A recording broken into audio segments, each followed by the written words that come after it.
Hmm. Hmm. Nothing out there today. Welcome to another episode of Demons Within with your co-host Pete Montesano. And I'm Gregory Millerly. Greg, how are you doing today, sir? I'm doing pretty good. I had an interesting morning, though. Oh. Interesting morning. I had to get out the rubber gloves. Yeah, so I was, I woke up and I did my, I had morning pee. First thing upon waking up. Well, first thing I do is get on my knees and I thank God. I say that often.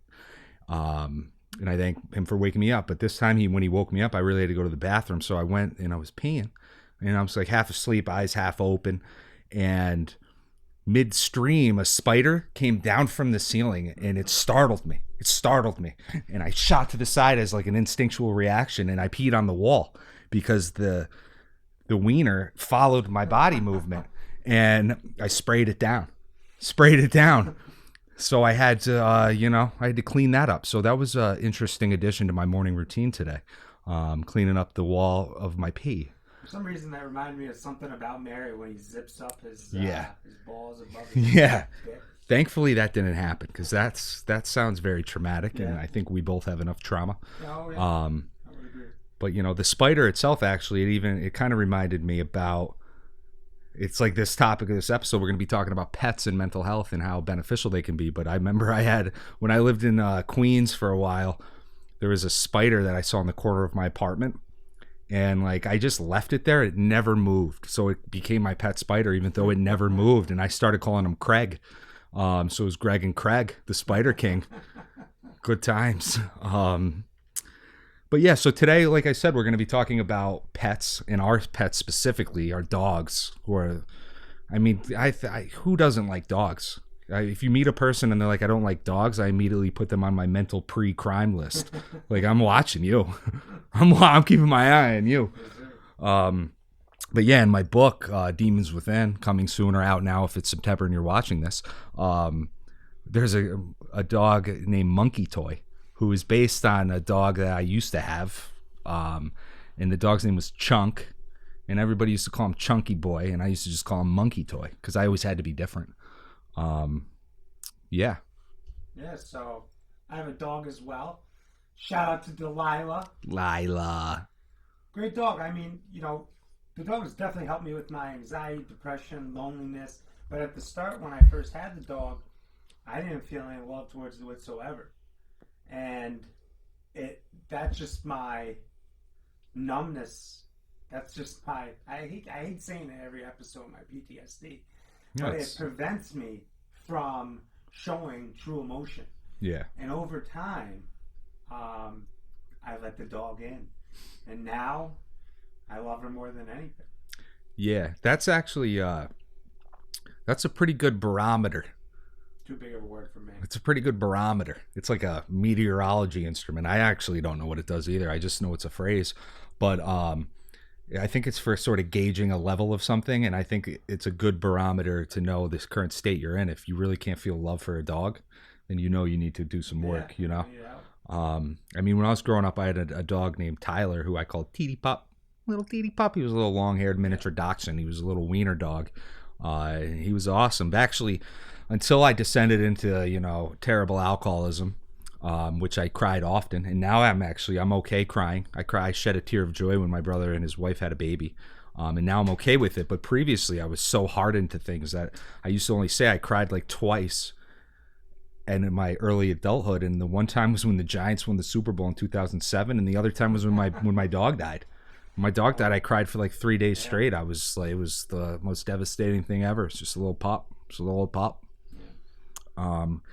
So I do want to kind of just, talk about, I got a list here, and it sort of just goes over the benefits of having a dog, and, we'll just talk about them a little bit because that's what we do. We just talk about things for a little bit. So the first thing on this list, it says they lower stress. I couldn't agree more. Every time I'm fucking bugging out about something, I look at my dog's big brown eyes. Yep. And I just turn into a fucking sap. Yeah. That's what happens. And I think it's weird because a dog can also cause stress. if the dog won't shut up when you need the quiet time, or if the dog poops all over the rug. But the fact of the matter is they're just so like pure, and all they love you unconditionally. Yeah. And they just like look at you. Like I spent a lot of time alone with Chunk, and mornings after I did something really bad, like if mornings after I would drink or bring Coke into the house, and my girl would be so mad at me, and like then she'd go to work and I'd be alone with little Chunky Boy, old monkey toy, and I would just, it would feel good. Yeah. He would lay on my stomach and he'd lick my face. I'm getting a little teared up right now. So I mean, I think a lot of these just sort of go right off each other. Like the next one, it says pets help with anxiety. I mean, I guess like for people with a mental health condition, research shows that the time with pets reduces anxiety levels more than other recreational activities, because pets also provide a non-judgmental form of interaction that can motivate and encourage people. I agree with that. Although I think everybody knows when their pet judges them. Yeah. You ever see that your dog just give you that look? Like, what are you doing? You're supposed to be the intelligent one here. Like, what are you doing? Yeah. No, I mean, like I said, my dog helps reduce my anxiety. You know, the fact that I live alone and sometimes my thoughts can really do some damage. You know, my dog is right there with me, never judging me, always happy. So it's good to have that around. So I love you, Lila. I love you. I love you too, Lila. I love you more than all my ex-girlfriends. My dog. I definitely love all my dogs more than anybody except my immediate family members. After every girl, I think I have, every girl I've broken up with, every girl that I've been with and that we've broken up has either gotten married or pregnant right after we broke up. You did tell me that, and I've also just observed that on my own. It's not something I would ever want to bring up, but since you did. Oh, I know, Peter. I know. But back to my dog. Yeah, your dog's awesome, and I love that your dog loves me, because I know your dog doesn't love all people. Oh, she's a savage. Yeah. Yeah, she's awesome. Yeah, I mean, that's actually like, as you were saying, you love, like, I miss Chunk more than I miss my most recent ex-girlfriend. And like for a while I was like thinking of ways, like, how can I fabricate a fake scenario where like I gotta see my ex-girlfriend so I can see Chunk. Like, hey, you left this sweater at my fucking house. She never has left a sweater at my house, but I was like almost wish she did, so I could go and see a little monkey toy old boy. Yeah, and I think one good thing about that's cool.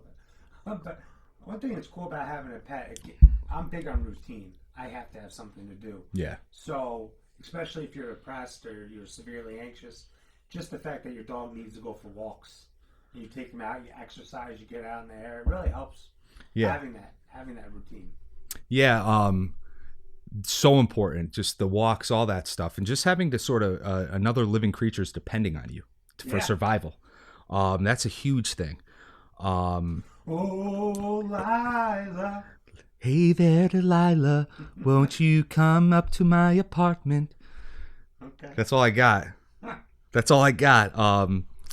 But it says here how they can help make you more mindful. And like I just said, like our pets make us feel needed because they genuinely need you. And I love how it does say how they can make you more mindful, because the fact about a dog is they only live in the present. Dogs only live in the present. And that's why, like, if you leave the house and you put up a security camera, your dog will just like sit there and wait at the door, because every moment is just the only thing that exists. Yep. And it just sits there and waits, because and that's also why, like, you know, when you see these very emotional videos, I love these videos when like a soldier comes back from overseas and the dog sees him for the first time in 6 months, and it's like he never left. Yeah. It just charges at him and its tail's wagging furiously. Those are the best videos. Those ones make me cry too. Yeah. I'm just like a big sappy crier these days.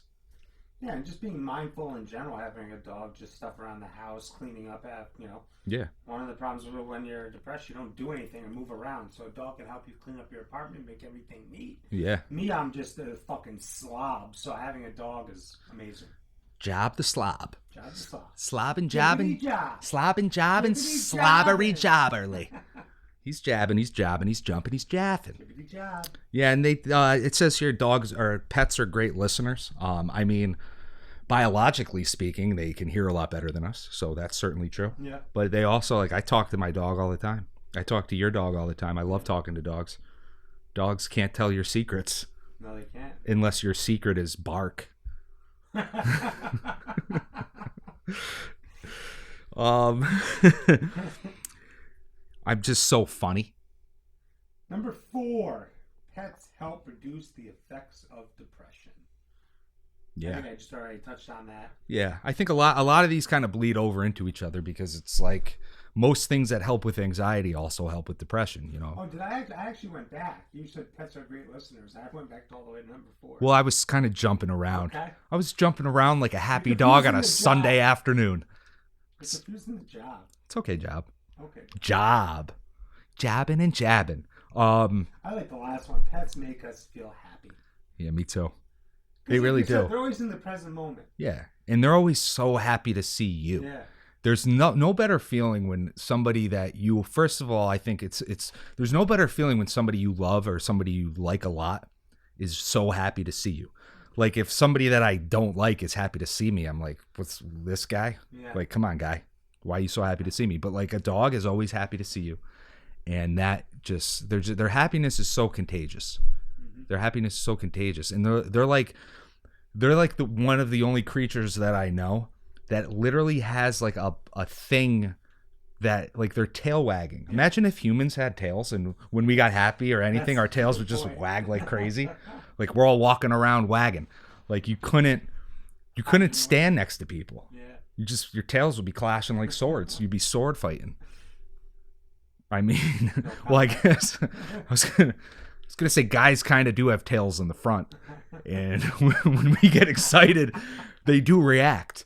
But this is a children's program, so let's keep it toned down. Okay. Another one here, it says pet owners have more opportunities to socialize. Yeah. So that's obviously true. Like, yeah, getting back in the groove of things on my road to recovery. You know, I don't have a lot of friends. I think, I got a few good ones, which I'm very grateful for. But, getting out there and being with my dog, people with other dogs, you get to meet with them and talk with them. And even those little moments of the day, those interactions can mean the difference for me being depressed or me being in a good mood. Yeah. Yeah, it only takes one interaction to really set you up for a different day. Especially if you don't have the tools to hold your frame no matter what, which is difficult to maintain. I mean, there's like these like sleazy kind of pickup artist guys who have dogs strictly so they can take it to a park. Yes, like come on. They just like will take the dog to the park because they know like they'll purposely get a little cute dog and they'll take it to a park just so the girls will come up and like, oh, your dog's so cute. Your dog, he's so cute. I wouldn't even know what to say to a girl. I got the worst pickup lines. Yeah, I don't really have game. I don't have game. This is the best game I got right now, girls. Yeah. I just look the girl deep in the eye and I'm like, hey, girl, you're my world.